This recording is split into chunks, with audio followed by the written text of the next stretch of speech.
Okay, for today's video, kala naman tayo daytime. So, papunta kami ng Burnham Park para makita ang Rose Garden sa daytime naman. Kung ano yung mga nila there. So, here we are. Pababa na kami. So, yun yung entrance. Bukas na pala yung entrance pag umaga, diba? Charan! Yan yung, entrance din yan. Sa kabila. Sa baba pala. So, o, diba? Madaming tao ngayon.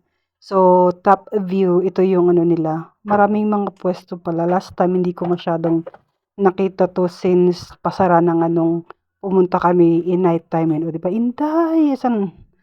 Yung nag-video na videohan din. O, diba? May mga wall na pwede kang magpa-picture. Tsaka may mga koi fish. Ano ba yung meaning ng koi fish sa ibang lahi?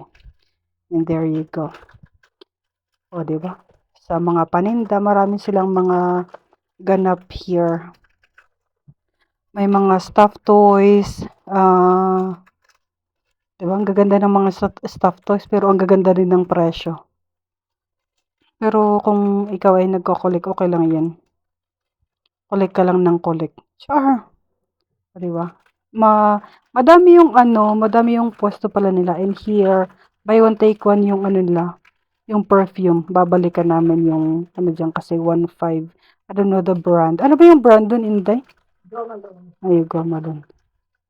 So, babalikan namin yun. Here, yan, gagala ulit. Di ba may mga sila? May mga upuan na pwede kang, ano ba yun? Basta, or you can drink coffee and relax. O, di ba? May mga pambata rin. So, pwede niyong dalhin yung mga bata and magsasara to 18. O, diba? May mga earrings. Ang ganda ng nakabili kami ng earrings dyan. Diba? Pili-pili lang. Pero, buti nung punta kami, hindi masyado yung tao kasi hindi pa lumalabas yung mga students. So, diba? Dito naman kami nagkape sa Pine Grounds. Maganda yung coffee nila since brewed coffee talaga. Matapang siya, so ang kaping ipaglalaban ka, di ba? Ang saya. Pak! Yun lang. And here is update tayo sa lake ng Burnham Park. So, sabi nung may gumagawa, 6 to 7 months